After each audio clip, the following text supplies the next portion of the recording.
Delighted to have you all online today. We have excellent registration for the third of our four-part series on EB5.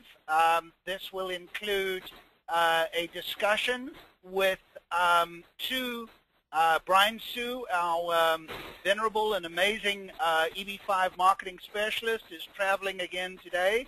So we do have with us today Michael Gibson, Managing Director of USadvisors.org, the absolute expert and specialist when it comes to doing due diligence on EB5 projects.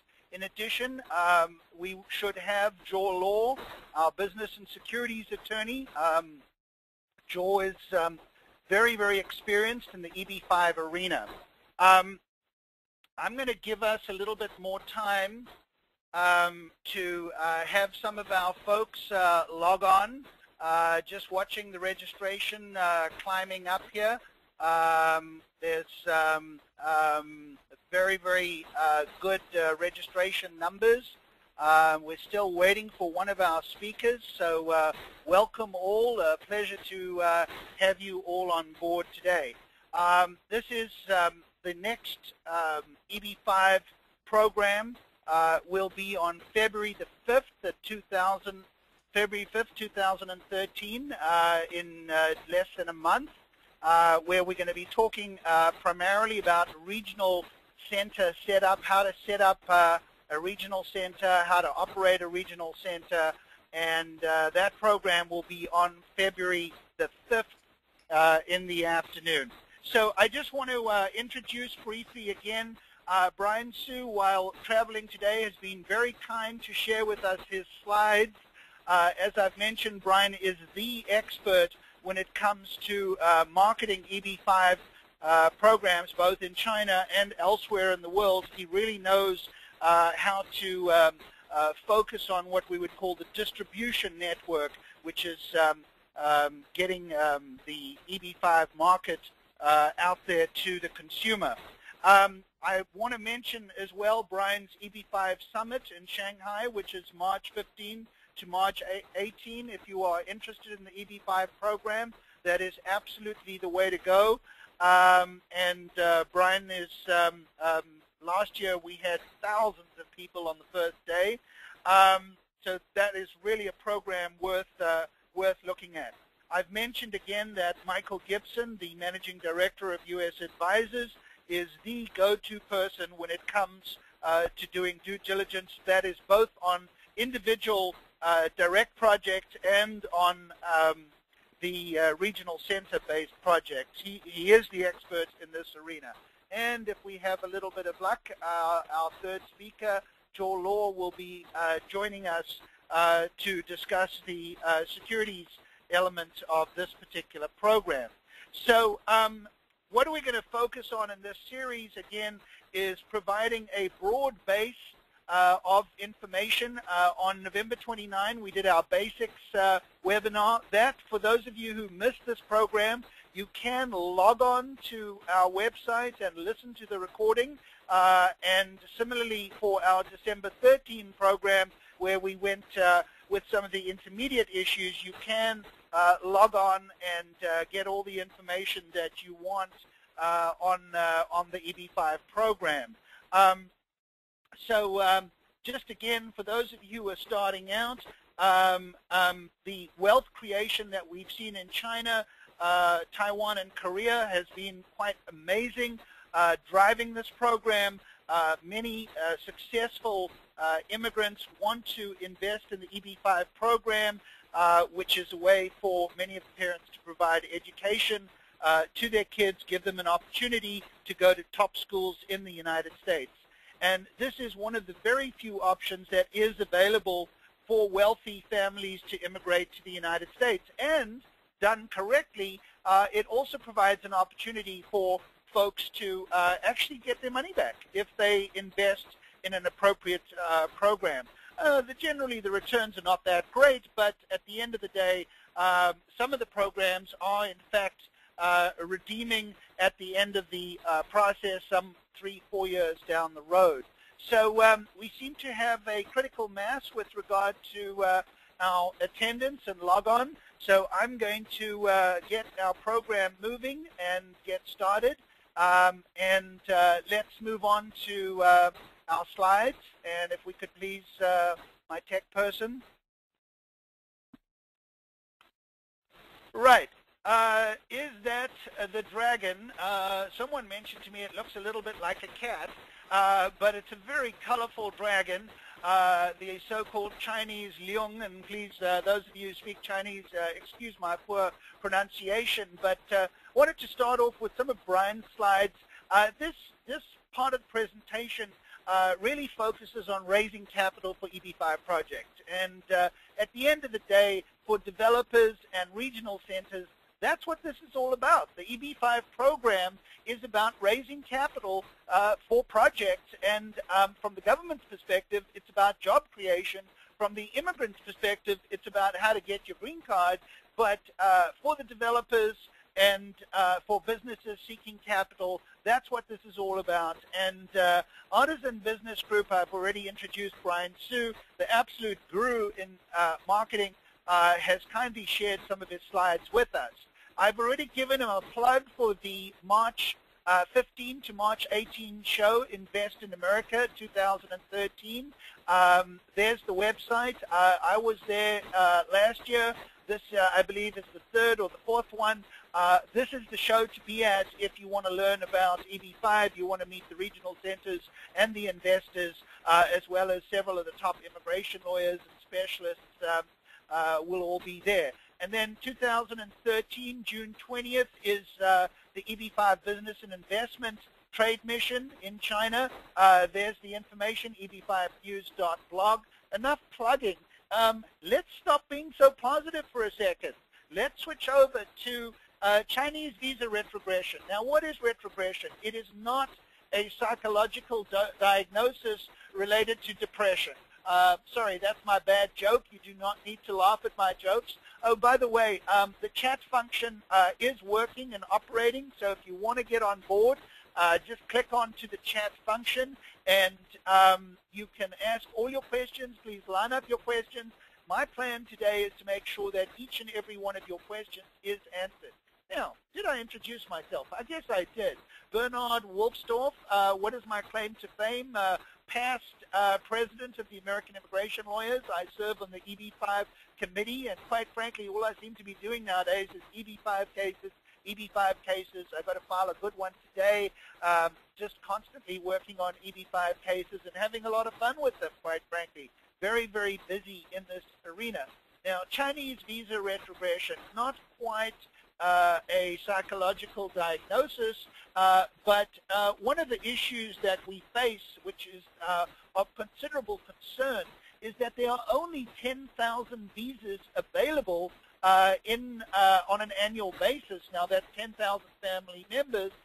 When I last looked, and the immigration fiscal year, by the way, starts on September, or ends on September 30th, starts October 1.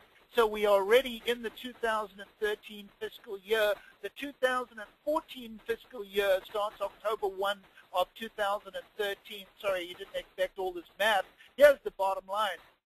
Prediction is that maybe by spring or summer we're going to have retrogression, and that could be a waiting line. Bottom line is the program is simply too popular, and the Chinese immigration agents, again, about 80% of the money that's raised is coming out of China. The Chinese immigration agents are using this to promote EB5 projects, and there's somewhat of a feeding frenzy going on right now, because if you don't get your place in the line, you are kind of in the stew, as it were, because you could end up waiting 2 or 3 years to get your green card instead of 12 to 18 months. So there's been a massive rush to the marketplace, and this is driven by the Chinese business. And in addition, there's something which Brian has described here as newfound love with direct EB5 projects. One of my panelists, Michael Gibson, I'm going to ask him to comment briefly on the direct EB5. I use the word standalone, but there's basically 2 types of EB5 projects. The first one is the regional center-based project. Most of those permit up to $500,000 investment, so it's reduced from the $1 billion. And the big thing with the regional centers is they allow for indirect job counts. Indirect job counts. Two critical elements. Number one, make your investment. Number two, create your jobs. And the direct EB5 projects, or the standalones, where an individual basically puts $1 million in and hires 10 employees, that's the direct project. And I know that Burger King and a few others are jumping in. The franchises are jumping in. Michael Gibson, our guest, I hope you can hear me and the sound's working clearly. What are you seeing in the area of direct EB5 projects lately? Sure. Thank you again, Bernie, for inviting me to your webinar. What we would say is I just came back from China, and you're absolutely correct. What's happened is that in the marketplace, for years, Chinese agents have been promoting the regional center investments as being extremely safe, no problems, no risk, and outlining a number of reasons why investors should invest in the limited partnerships. What we have seen, though, is that in the last year, there's been a number of project failures, and as we discussed in the first panel, it doesn't mean just that the 829 was denied. Sometimes the 829 is denied, which is a problem, but more often we're seeing that the actual principal is lost. So there's been a tremendous amount of concern in the EB5 market about investors putting their trust into these limited partnerships and finding out later that the asset doesn't create any value and that the jobs are not created, and hence they lose their petition for residency as well as their capital invested. So you're correct. In the last year, we've seen a lot more Chinese investors say they don't trust the regional centers, they don't trust the promoters of the regional centers and the agents, and they would rather do a direct or standalone investment, as you refer to it, and place even $1 million or more into an asset that they control, they're a general partner in, and that way they control both the employment, job creation, the development, the creation of value, and then the ultimate exit to make sure that they get their capital returned. Well, Michael, that's very helpful, and I thank you very much. There's Michael Gibson's website, EB5 Info. To be direct, folks, there may be other people in the business doing due diligence. I've fast-forwarded some of these slides just to bring Michael in on this and to comment, and I'm going to jump around and ask him to advise as we go. So please excuse me sort of flying through the slides here. I'm still stuck on Chinese visa retrogression. Now, Brian has very kindly explained to us how spring and summer are the best seasons to raise capital. What is he talking about? This is when what I call the dog and pony shows go on in China, and spring and summer obviously better than winter and fall times to go out there, put your dog and pony show on. But I guess that's sort of in-parting comment. Chinese investors continue to be interested in investing no matter what happens. Bottom line is this is a key strategy. Even though there's going to be a long waiting line, we continue to see strong pull from China in terms of pursuing the EB5 program. So I'm going to ask you again, Michael, to comment on some of these things. What is a good EB5 project? Well, Bernie, can you hear me?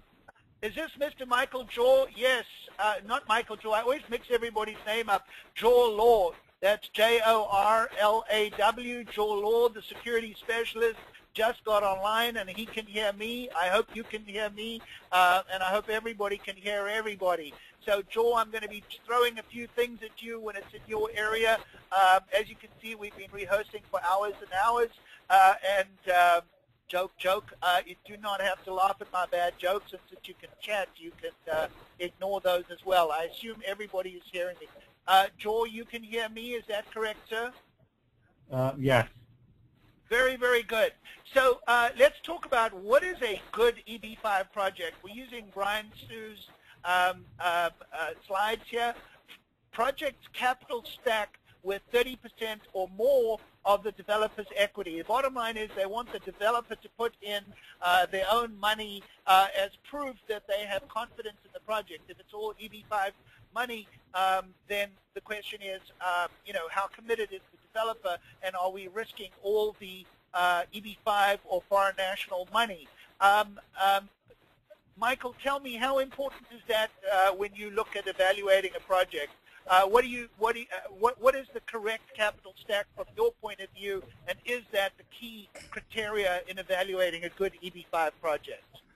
I think that's one good rule of thumb if you're looking at it. But what we would say is that could be misleading, and I'll give you an example. We saw an EB5 project a month ago where when you look in detail at the offering documents, and Jor can speak about this more, but when you look in detail at some things like sources and uses of funds, you'll find that in this example, the developer had contributed quote-unquote developer equity. What he had actually done is he had borrowed to purchase the land, and the land purchase was about $1 million. He then sold it to the limited partners for about $3 million and claimed $2 million in developer equity. This is fraud. And so this gentleman I know is now going to China, and he's saying he has $2 million in developer equity. The point being that I think when you look at the surface, these are all very good rules of thumb. What is required increasingly is to go deeper into the actual offering documents and into the way that the funds are going to be utilized to actually create value, because in many of the situations that we see in the projects, we don't actually see any value being created. We just see a lot of fees and expenses going to the developers and general partners into the regional centers, and very little is actually being created for the limited partner. Wow, Michael, thank you for that. As an immigration lawyer, I really wouldn't have got that. I would look at it, that's what they say, but Michael does what I call the slice and dice. He goes in there with his forensic analysis almost of the documents and can tell us, well, the developer claims 30, 40, 50% equity, but if they're just flipping some of their land at an inflated price, was that really 40, 50%, or is it more like 5 or 10%? So thank you, Michael. I now understand some of that. Now, Jor, you're the securities expert. You're involved in putting these documents together. So let's suppose I come along and I ask you to prepare my PPM and everything with this kind of thing. You're going to put your rubber stamp on it and tell me this is all clean and sign off as my securities expert and say it's okay to put in these what I call inflated values and then go up to China and sell it and say, oh, I have 50% developers equity. What are you seeing out there in the field, Jor? Yeah, well, typically, in securities offerings, attorneys do not, speak for the issuer. So what is in the PPM are generally considered the words of the issuer. Therefore, the attorney, and it makes sense, of course, because the attorney can only give out the fact that they've received. Now, as a general rule, if we come across information that seems questionable, we usually will disengage from the project. But being securities attorneys and not investment advisors or investment bankers that are skilled in just looking at projects, we won't always catch all of these. And it's generally not our job to kind of look at these deals and pass judgment to decide whether they're good or bad. So typically we work with the clients to make sure that they understand that when you disclose items for raising capital, you must disclose all material items, good and bad, and work with them to try to get the best information out to investors as possible. And ultimately, it's in the issuer's interest to do that, because the more they disclose, the less likely they're able to be sued successfully. Jor, thank you for that, and I hope I'm not giving everybody a headache with this fast forward, but just put everybody's slides together last night, so just trying to give you some information and contact information. If you need to reach out to Michael Gibson, you know how to do it, and if you need to reach out to Jor Law, these are the absolute experts. So running through a few of the other key criteria for developers, good track record. We want to see there's a few people who've got a track record in this particular arena. Of the 250 or so regional centers right now. There's really only a handful that have been in the business long enough. And yet the really important thing is to understand that the petition removal, the 829 stage, only happens 2-3 years down the road. So the bottom line is it's 4 or 5 years before anybody's going to get their money back, and 5-7 years in some instances. So since the program's really only been back on fire 04, 05, 06, there's only a handful of folks that have regional centers that have a past track record that may be considered. I think there's something like 6 or 7 that have 829 approvals. Michael, is that your number? How many of the 250 regional centers now have got 829 approvals? Is it 6, 7, 8, 9? Are we up to 10 yet? As far as I know, and again, this is problematic because USCIS is slow in giving us information on both the 526 approvals, which projects are getting approved, and which have the 829 approvals. But my understanding is right now only 6 regional centers have an 829 removal. I'd heard that number as well, but somebody else was throwing around 7 or 8. Maybe there's a few others. Bottom line is, if we're talking about track record for regional centers, there aren't a lot out there. And Michael, there are presumably some good regional centers that do not have a huge track record, and that would be based on the developer's good track record. Is that accurate, sir? Right, and that's a point I would make. Frequently when we speak to immigration attorneys, that's the first thing, or even worse, their clients. Their clients have been coached to focus on the 829 removals, and we don't even really consider that in our evaluation, which may sound strange, but all we are concerned with is the current project being offered. What is the probability that it will be successful in both creating the jobs and in creating value to return the capital to the investor? And we really don't care what happened 3, 4, 5 years ago in a completely different economic environment with probably a completely different asset. So the only focus that we have, and my guidance would be for the immigration attorneys who are on this call, is to also ignore that, the fact whether they have an 829 or approval or not, because honestly it does not matter. What they need to do is focus on the current project being offered and evaluate that in the current economic climate and in comparison to the current economic conditions and competition in the market. So to use something like an 829 approval record on something that happened years ago, to us as credit and equity analysts, it really doesn't make sense. Michael, I truly value your insightful input and experience. As I say, Michael Gibson literally is the top dog in this field, and excuse me using that adjective, but it's a positive one in this instance. Some of the other aspects mentioned here are very precise. A 20% job cushion in the project. Gee, I'm working on a few EB5 regional centers with 100, 200% job cushion. Folks, from a realistic point of view, the big issue today is, are the jobs being created? Are the jobs being created? Job creation, that's what this thing's all about. The government is interested in raising capital, but they want to see American jobs. We've got a very high unemployment rate. It's come down a little. I think national average is 7.8% or 8.7%. Now, lawyers are never good with numbers, but simple bottom line is that we want to pull that unemployment rate down, and we want to do this by encouraging job creation. And so we want to see a very substantial cushion. Michael, what do you feel comfortable in terms of job cushion? I mean, if I project 12 jobs or 120 jobs and I need 100, is that a safe job cushion with a 20% cushion, sir?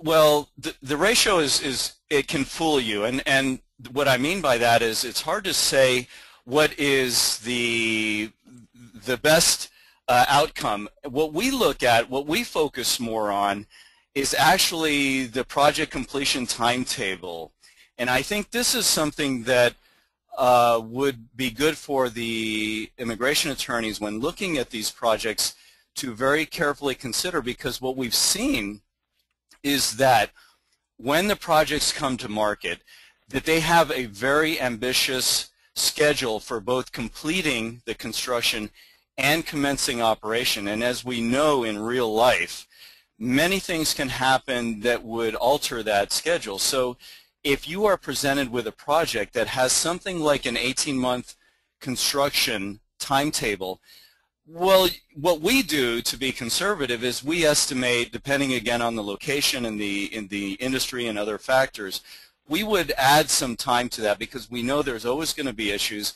And if that and the operation extend beyond your 829 filing deadline, meaning that they may not even be finished with the structure by the time you have to file the 829, or they may have just finished. For instance, in a case that's being litigated right now, the developer finished the construction, but what happened is they had projected in their business plan a 70 to 80% occupancy, hence all of these jobs were going to be created, when they went to file the 829, I believe there was something like actually only a 7% occupancy. So USCIS rightfully said, you said you were going to create hundreds and hundreds of jobs when you were at 70% occupancy. You're only at 7%, so we're not going to approve this 829. And I think that's really more our focus is, while we do focus on tenant occupancy and the kind of jobs that are being created, we more focus on the actual timetable to completion, and that's going to be problematic for a number of the projects being offered in the market right now. Wow, Michael, thank you. That is a huge issue, the timeline on job creation, because the 829, just so everybody understands, you've got 21 months to file a petition after the approval of the conditional green card to remove the so-called 829 stage. And that becomes a kind of a judgment day, because if at the end of the day the 829 is not approved, the individual is actually put into, hold your breath everybody, removal proceedings. The other nasty word for that is deportation. Yes, deportation court. So what happens is, because the construction timeline may be optimistically evaluated, the client ends up in removal or deportation proceedings. Yes, folks, potentially handcuffs and detention. Pretty ugly stuff. So the simple reality is, if they don't get this right up front and the client's 829 gets denied, and quite frankly, I need to go and look at the current numbers, but something like 15% of cases are ending up with 829 denials. Those folks are ending up in removal proceedings in many instances, and at that point they need to have deportation lawyers as well. So do your due diligence up front, make sure everything is done right, and that way you can make sure your folks are in a good EB5 project, whether it's what we call a direct project where the individual manages their own business, or whether it's a regional center project. Now, item 5, exit strategies for the investor. The question is, how does the individual get their money out? Is it a loan model? The loan's paid off after 5 years or 7 years, or is it an equity model? And sometimes they both loan and equity models, as the security experts. And many of the employers, many of the regional centers, we keep hearing, oh, I will guarantee the return. So, Jor, question over to you, sir. When drafting these documents, and do you factor in exit strategies for the investor so they can get their money out after the 829 approval has been issued, the conditions removed, and the person has the full green card? Talk to me, Jor, about exit strategies. Yes, we definitely do. I think the industry's kind of gone through some growing pains on that section, because or those provisions within the documents, because it was widely perceived at some point by EB5 practitioners who maybe were less experienced that you could not have any exit strategy at all. So depending on the who your immigration attorney was and who your advisors were, sometimes you were told that there could be no exit strategy. And of course, that's not the goal of the United States, to lock someone into their investment forever. It's an investment for a green card, but it's not a investment that you should never see a return on. So there's certain guidelines that people have come down to and settled on, as exit strategy, then usually they're tied either to a 5-year time period, because USCIS made the mistake one day of suggesting that 5 years might be appropriate. But really, the true test should be the final adjudication of the I-29. So these days we're seeing some projects tie redemption right or some sort of exit strategy to the I-29 adjudication, but we're still seeing 5 years as the most common time period, with an additional qualifier that I-29 must have been finally adjudicated. Well, Jor, thank you very much for that. I certainly appreciate it. So we've got some idea. Enter the Dragon. These are Brian Su's slides. I'll run through them very quickly because he's traveling today, and we're going to have 2 of our 3 experts comment on some of these points. So develop a solid EB-5 project offering that appeals to immigration agents and investors. These are the Chinese immigration agents. Pretty obvious. You want to sell this, you better get into China. You better have a solid project that'll impress the immigration agents. They're going to kick the tires, make sure that these are good projects. And also, you have to understand what are the investors looking for. We heard from Mr. Michael Gibson how a standalone or direct investments where the individual is actually running their own company are becoming increasingly popular. Point number 2, nice self-serving statement, but we're very direct here. Hire a reputable marketing consultant. Who's the one I know? I'm going to be unashamedly supportive of Mr. Brian Su. He is the EB5 marketing consultant that I know, and he can help you set up relationships with the immigration agents. Provide full support to your immigration agents in the capital market.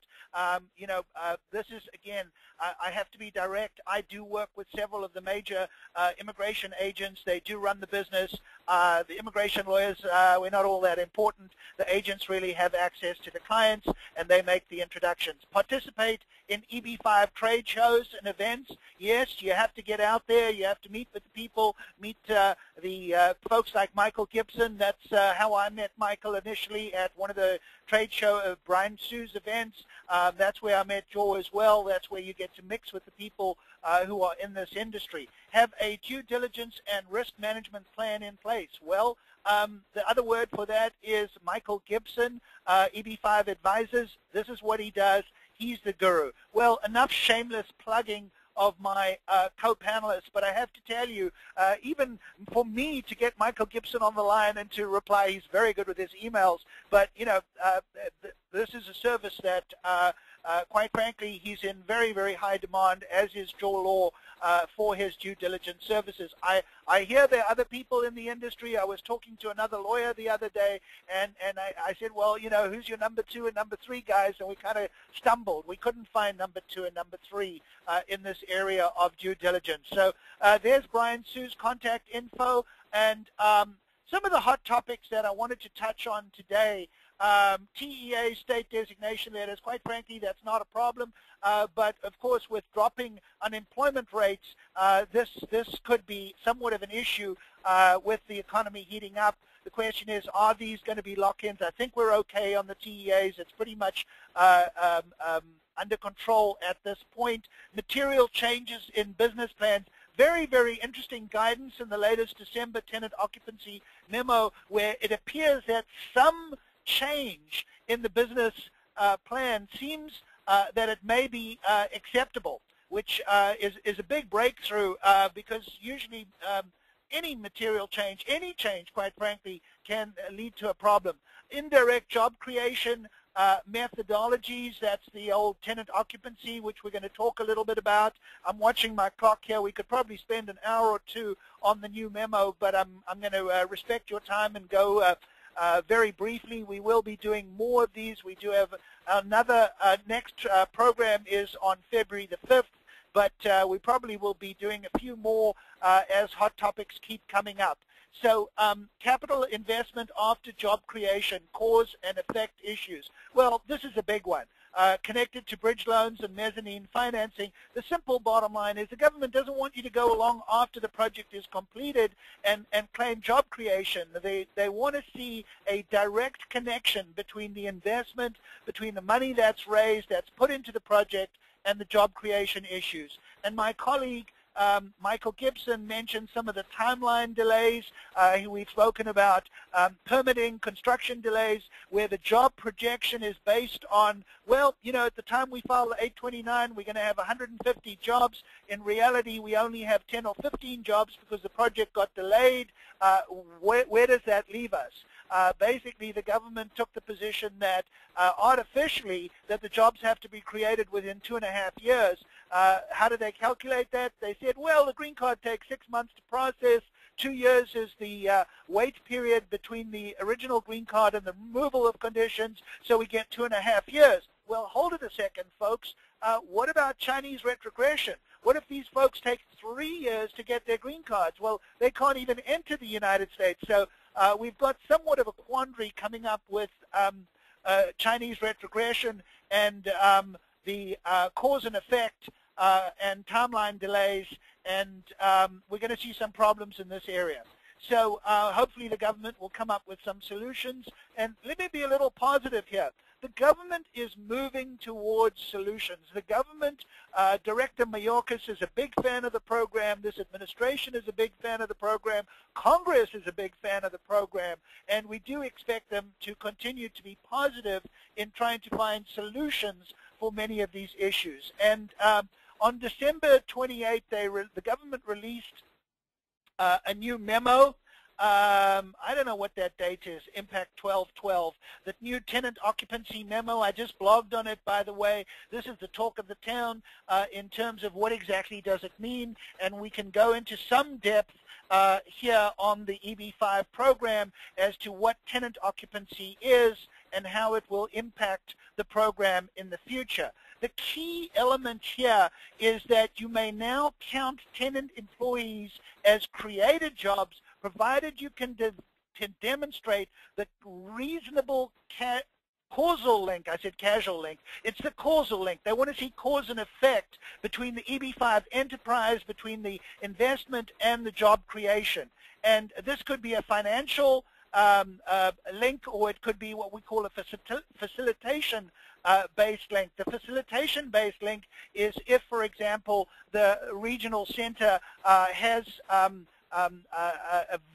so let's suppose that they create building shopping centers, and there's a very, very low vacancy rate. So we have a 2% vacancy rate. Obviously, there is so-called excess demand here. There's an urgent need for this particular real estate development, and the government will take the position in a facilitations-based analysis that there are jobs that are going to be created. What they really want to see is that the jobs are new, not merely relocated from shopping center A to shopping center B. They want to see that by this capital going in to build this shopping center in this particular area is actually going to create new jobs. So that's a very, very a positive move, or at least I'm going to say a step in the right direction on job creation. Now, whether an applicant or petitioner, and I'm sorry, I hate reading, it's kind of boring, but I think it's important to look at the very language of the recent guidance, whether an applicant or petitioner has demonstrated that an EB5 enterprise caused the creation of, again, keyword here, indirect jobs. Indirect jobs. That's what the regional centers are all about, is indirect jobs. They're going to do this on a case-by-case determination. Now, if you practice immigration law, that is the one phrase you hate, case by case, because they're basically saying, hey, none of these rules bind us. These are the guidelines. We're going to look at your particular case. But they nevertheless do give us some guidance. And we will generally require an evaluation of verifiable detail. Magic words in the EB5 program. Verifiable detail. No longer is it okay to just throw in a general economist report. They want to see specificity. They want to see verifiable detail provided as to the reasonableness of the methodology presented. They want to see that by that capital going into that shopping center, and that shopping center actually hiring workers, is creating jobs that wouldn't have been there before, but for the EB5 capital. So in some respects, this is pretty much where we were before the memo, and isn't really saying a whole lot of new stuff. So there is still some negative elements in the program, but the government's doing everything they can to provide guidance to it, that we need. Michael Gibson, what's your spin and what's the response out there in the field to the new tenant occupancy guidance? How are regional centers responding to it? Are they looking at it, as I am, in a relatively positive manner and a step in the right direction? Yeah, that's a great question, Bernie. Actually, this has been a huge area of concern since February of last year, when they seemed to reverse their position on what would count as a job. A job was no longer a job.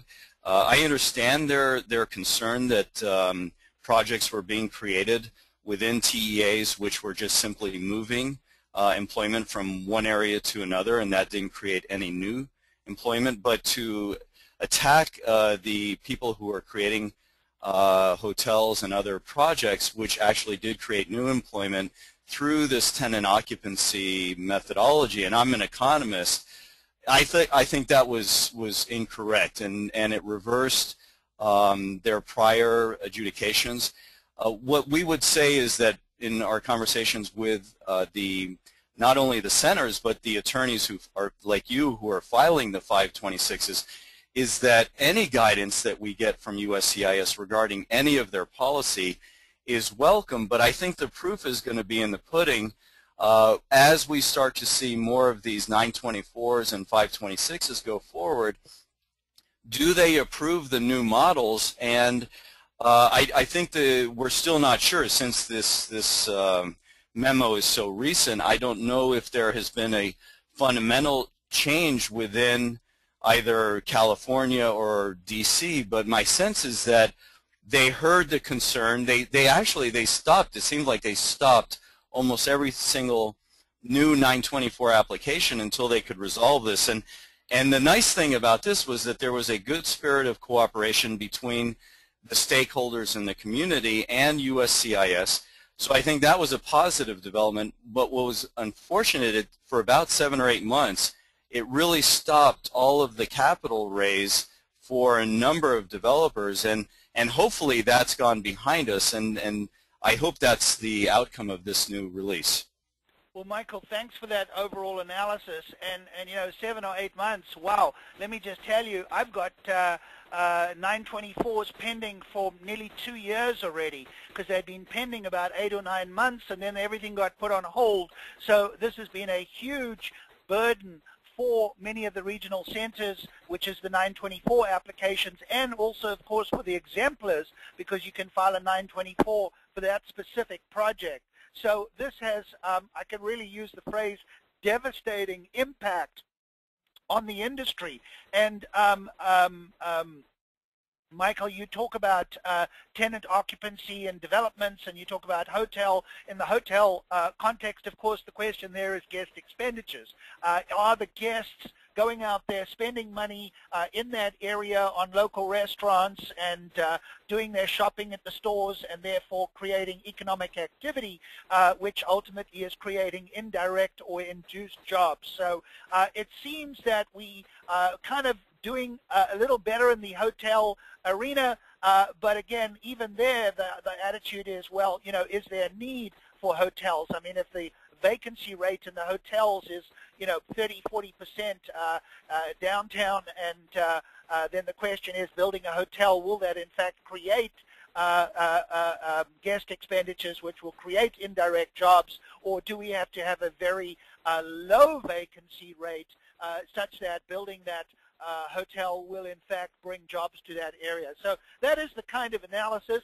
I'm in a positive mood today. 2013 is going to be a great year. 2012 was the year of transitions, the year of the dragon. This is the year of the snake. Now, I'm not an expert in the Chinese arena.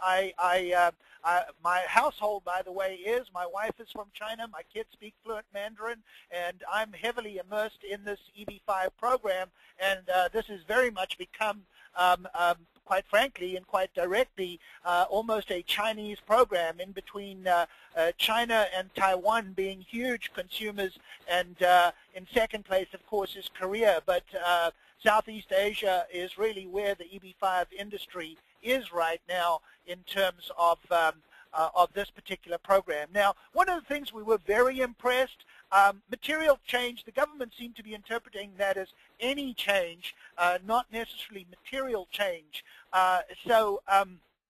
Quite frankly, this memo for the first time seems to allow some modification to tenant arrangements between the initial 526 and the final removal of condition stage without necessarily considering. This is what people were getting hit with. They would say, well, in the original 526, you know, you said that you were going to bring in a restaurant. Now it turns out you're bringing in something else.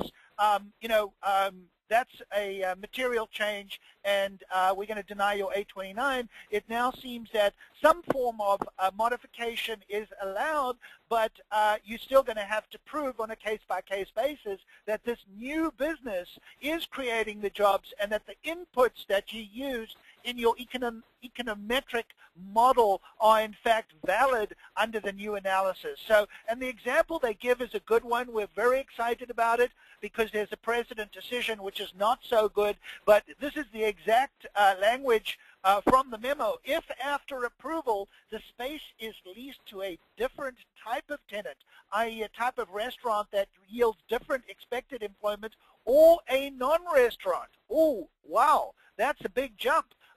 You know, previously the idea that if you put in a restaurant and that you had some other kind of business there at the 829 stage, I think many of us would have considered that a dead duck situation, whereas now the government's saying, well, we'll give you a little wiggle room.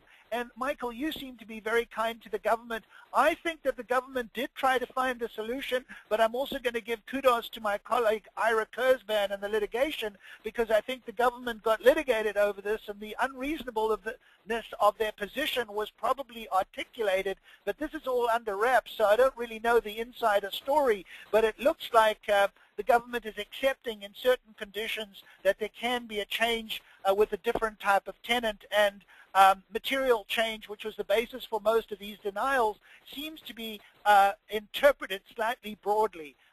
Michael, any comment on that statement, sir? Right, you're exactly right. I think it was interesting because they began denying quite a few 829s, and this goes back for years with other projects where developers had started doing one project and for whatever reason they had to transition to another.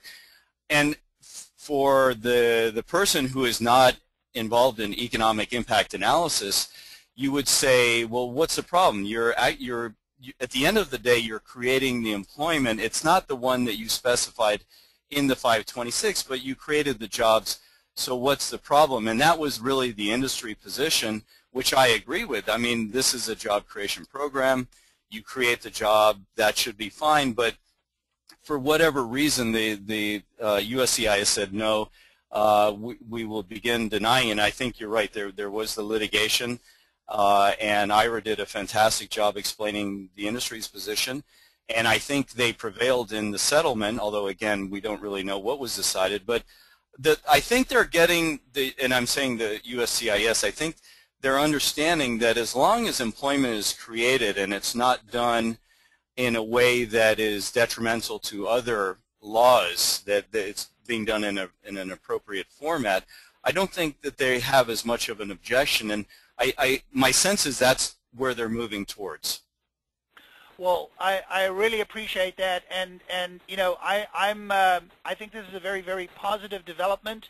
I think that this is one of the reasons I'm optimistic for 2013, and that the government is actually looking at the bottom line situation. I love using the example, it wasn't my case, it was a friend of mine who successfully argued a standalone case many years ago where they had 12 employees and it turned out 3 of them were undocumented, and they had no way of knowing that these people had fake documentation. So they had the 12 employees, but they didn't, the 10 employees, but they didn't have 10 legal employees. So the government discounted the 3, denied the case, and put the guy, wanted to put the guy into deportation. And fortunately, they were given an opportunity in that case to rehire a legal employee, terminate the undocumented, and the the case got approved. But so the government at the end of the day is now looking at a realistic bottom line before they're implementing material change.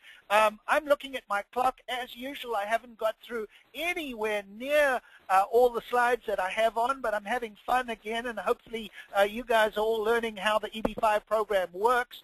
We've dealt with some of the marketing aspects. We've dealt with some of the new hot topic developments. We've had wise input from Michael Gibson, our marketing, our due diligence guru, our securities expert, Jor Law. I've kind of left you out a little bit, but you were late for signing on, so that's my excuse for today.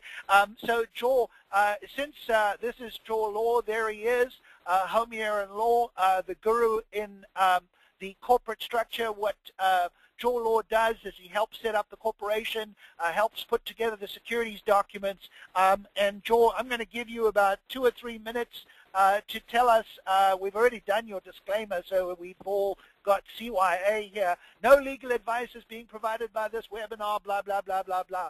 But, hey, you know what? This is the best advice you can get from the top players in the field, at least the other two.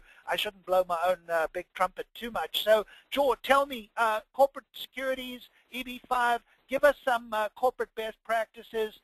What are you seeing in this arena, sir? Yeah, definitely. I just wanted to highlight, and I'll go through each of my slides very quickly, but I wanted to highlight that how, at the end of the day, EB5 capital raise is not very different from any other capital raise that you would do, you know, just issuing, raising funds domestically or internationally. The difference would be that, of course, you now have the immigration component.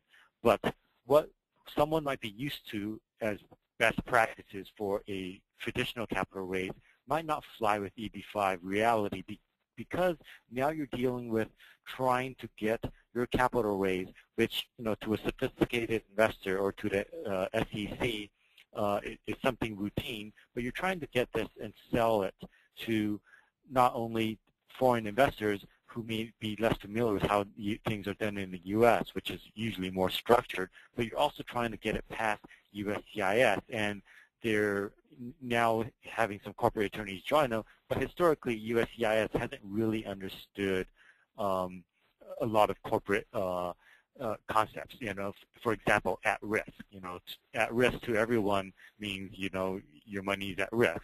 Somehow USCIS believes that if you tell someone you're going to guarantee it, those words magically make something not at risk anymore. So corporate best practices would typically include, you know, longer agreements that are more thorough, more disclosure of risk factors and background material, clear mechanisms so there's no confusion as to what the redemption or the repayment clauses are like, and also a clear description of what a limited partner's rights are, which, you know, typically aren't almost anything. But in EB5, the reality is most people are going out to the market with not a 200-page PPM, but more a 30 to 60-page PPM. A loan agreement that might have been 80 pages is only 10 to 20 pages, and they're streamlined agreements. There's a lot of aversion to certain, you know, provisions and whatnot. So it's just something to remember because the EB5 way of doing things may be different from what a really good corporate securities attorney might think otherwise. Well, thank you. And here's a list, folks, of the securities offering documents which Jor is involved in setting up: the investor questionnaire, to make sure that you have a qualified investor so you can get the appropriate exemptions from the regional center's perspective, the subscription agreement, the offering circular or the private placement memorandum, the limited partnership agreement or LLC operating agreement, articles of corp, bylaws, shareholder agreement, escrow agreements. I know that you do other things like the agreement between the regional center and the specific project. There's endless amount of corporate legal work that needs to be done, which is handled by the securities attorney. And there's the various stages, the general document setup, which Jor does, the offering documents, and then, of course, the exemplar documents. This is where the specific exemplar petition is filed with the 526 to get approval for that kind of project. It's questionable whether it's even worth doing those, by the way, but if the project's big enough and you've got the time on your hands and you're prepared to wait, then, you know, exemplars kind of make sense. This is the really important concept here. The immigration attorney, who's your immigration attorney, you know, that's your quarterback, that's me, that's your general manager, trying to put the team together. We work with a business plan writer, job creation report, an economist, sometimes two economists, and also doing feasibility studies, very, very important. Securities offering documents, that's Jor's business, transaction documents, debt equity, business law, that's Jor's interest, entity formation, corporate law, that's Jor's business, financial pro formas, we need to have a CPA involved here, evaluation specialists, blah, blah, blah, marketing, we need the foreign broker introductions, those are the agents in China and folks abroad. So that is the team that does these cases, and I thought what I might just do right now, because we've already discussed many of the strategies for selecting an EB-5 program. I actually used Brian Sue's slides. What I'm doing is I'm taking slides from 3 different people, patching them all together and trying to keep you entertained here for a little while. I'm just going to ask my tech guy to step in here and see if we have questions. Folks, click onto your chat column. We've got about 15 minutes or so still left in our program. And I want to see if you've got your questions through, so I can have a look at your questions and see what's coming in here. Let's click onto your chat column. There's some. Whoa! Bernard's voice is very weak. Is my voice still weak, folks? I hope it's cleared up right now. Can you hear me? Can you hear me? So if it's got worse, please let me know. How can we download the slides? Don't worry about that, folks. We're going to send this stuff out to you. How does a new regional center overcome the hurdle of not having a track record? Hey, Michael Gibson gave you that. We're not that interested in your track record, said Michael Gibson, the expert. We really want to look at the specific project to see if, in fact, that project meets the appropriate criteria and present viability. I'd really like to we're going to do that. Can the project company pay back a loan to LendCo, the new commercial enterprise, and redeploy in another project? Good question. Michael, what's your spin on that? I don't know if you can see that question. Very interesting question. Can the project company pay back a loan to the LendCo, the new commercial enterprise, and redeploy in another project? Michael, any take on that particular question? Right, and I think this was brought up in the last stakeholders meeting, and although Director Mayorkas will say that none of his comments are taken to be policy, he didn't see a problem with it as long as it was then immediately reinvested. And I think this is the question that he brought up was, what would be the effect on the timeline? For instance, if you repaid the limited partner, how soon would you be able to then reloan the additional capital into another enterprise? And that was not clear that there would be that option, but the good news is that he did not reject it outright. Yeah, I've always taken the position that this would be permissible, but again, you know, they really want to see the buzzword when you file the 829 is that the investment has been sustained or kept in. They don't want to see the money flipping in and flipping out. They want to see what we would call show me the money. But I guess in principle, there should not be a problem. You will note I'm not going to, I will give some immigration advice. We can provide guidance on what the government is saying and not saying. There are still a lot of gray areas in this program. This program is 22 years old, folks, 22 years old, and it lacks adequate guidance in so many different areas.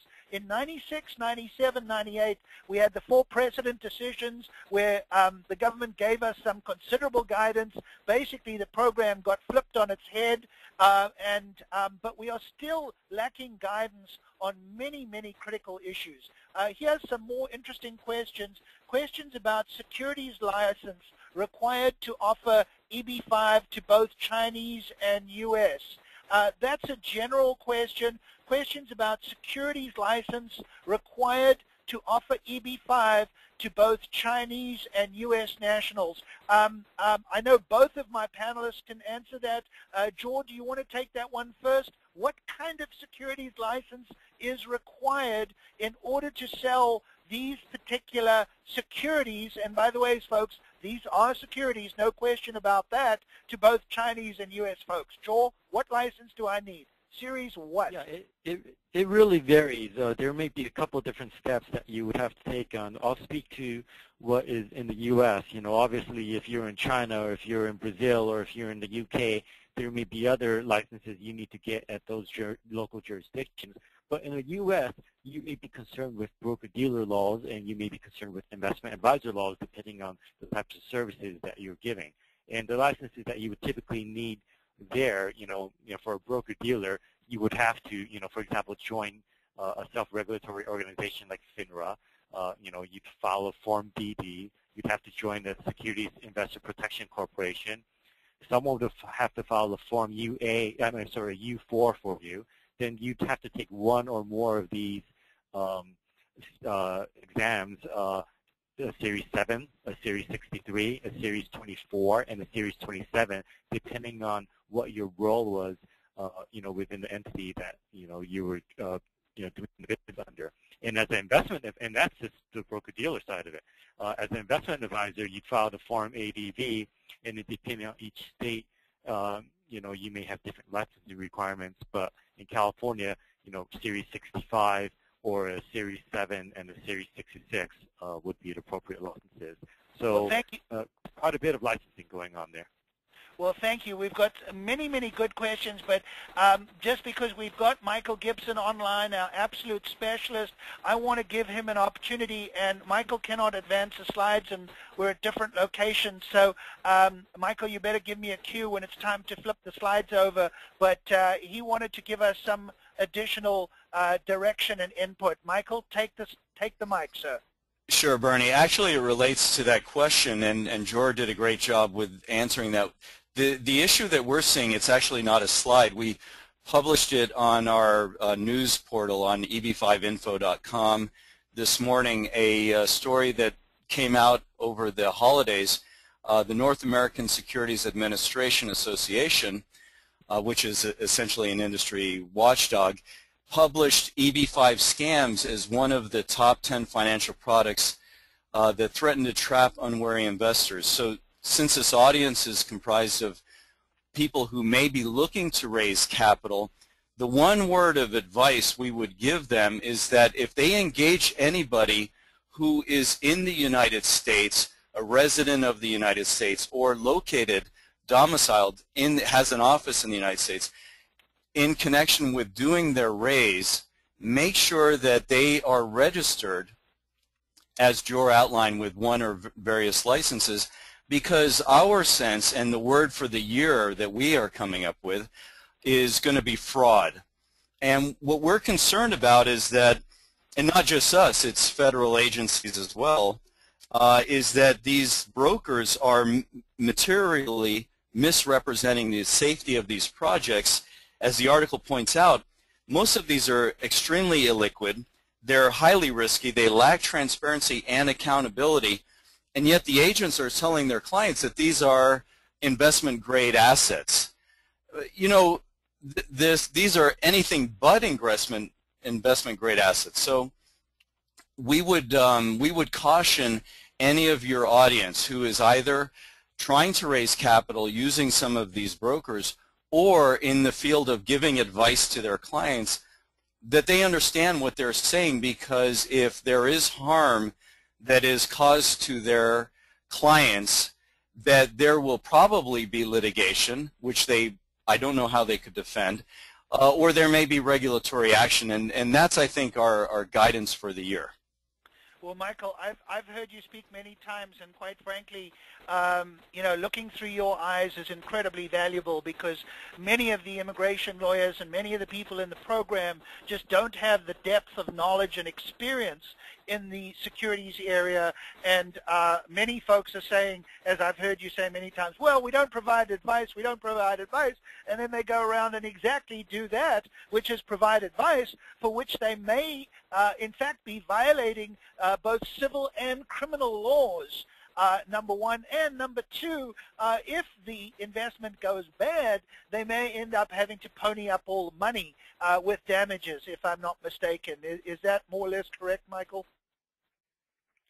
I would defer to Jor on that, but yes, there is a potential rescission, which if they violate the exemption, and there's a number of ways they can violate the Reg D or Reg S exemption, if those are violated, then technically there could be rescission invoked by the limited partners, and that would have consequences not only for the regional centers and the developers who are raising capital, but as I understand it, for the quote-unquote finders and agents who are trying to promote the deal to their clients.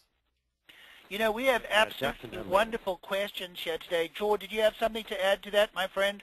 Yeah, I was going to say, the business of, finding and broker-dealing without a license, the primary person at risk, I mean, yes, the issuer is at risk and investors, at risk, but the primary person at risk is the person actually doing that brokering. That's the primary, law that's being violated. So they're more at risk than anyone else. The issuer is at risk because they may be aiding and abetting. They may be subject to rescission rights, etc. But the penalties for this, especially in a state like California that has specific legislation that says the investor doesn't have to go to the issuer to get the money back, but the investor can go to the finder and get the money back. Well, that's very helpful. Severe. I'm going to go back to my questions. I've got really sophisticated questions here, and we may not get through all our slides, but we'll do that in the next one. I'm going to try and get this into a regular program. We have February 5th, I guess, is our next program. If you haven't registered, please do so now. And, I'm probably going to do more as the year unfolds. So great questions here, real live questions, obviously. So let's move on to great question. Can you pre-market a project and even take escrow dollars while going through the regional center approval process? So here's your bottom line situation. As I explained earlier, some of my regional center applications now been pending a year and a half, nearly 2 years, driving me and everyone else crazy. Not our fault. The government has finally, if they involve tenant occupancy, well, quite frankly, they've only approved 2 or 3 this year. So very few regional centers approval, and some people just can't afford to wait. So they've already pre-marketing the project, collecting money. What's your view on that? Obviously, you can't file a petition because you can't count your indirect jobs, but you can get everything ready. Then as soon as you have your approval, you can move forward and file your 526. My concern is, what if the approval doesn't come through? What if the 924 gets denied? Michael, what if somebody asked you to put your stamp of approval on such a framework? What's your response, sir? I defer to Jor on that. I need an attorney to answer that question. Well, hey, Jor, what's your view on marketing a project prior to the approval? I mean, presumably if the person fully discloses that they don't have regional center approval and outlines that as a risk factor and offers to return the money in full, is that viable, or is that too much of a variable, sir? Yeah, that's exactly right. And I'll bring up another scenario which actually happens more often. If you're just marketing and your project is locked in stone and you're just waiting for approval, so long as you're disclosing everything properly, there shouldn't be a securities problem legally. Practically speaking, it may be problematic for you to do that because if they come out and RFE your I-94 and you change it a little bit, then what you've done is you've taken money, but you've given the improper disclosure. So you'd have to update your disclosures and offer investors, the chance to take their money back. But the bigger problem really isn't so much marketing prior to approval. The bigger problem is when folks are not approved yet, there's still a lot of moving parts. So the bigger fear that we've seen in actual deals is people start marketing before they've locked everything down. So how could they possibly be giving all the necessary disclosures? Excellent securities advice. You know, ordinarily that would cost you several $100s, and here you are, you get free advice, but let's not call it legal advice at this point because this is just for discussion purposes. If you want to get legal advice, then you do have to reach out individually, but we got some sort of a provisional green light, assuming one fully discloses. I just need to tell folks I can't take any more questions, but I want to answer all the other questions in the last few minutes that we have here today. Is there a way to access credible marketing intermediaries without paying exorbitant fees? Well, the question, of course, is what is exorbitant?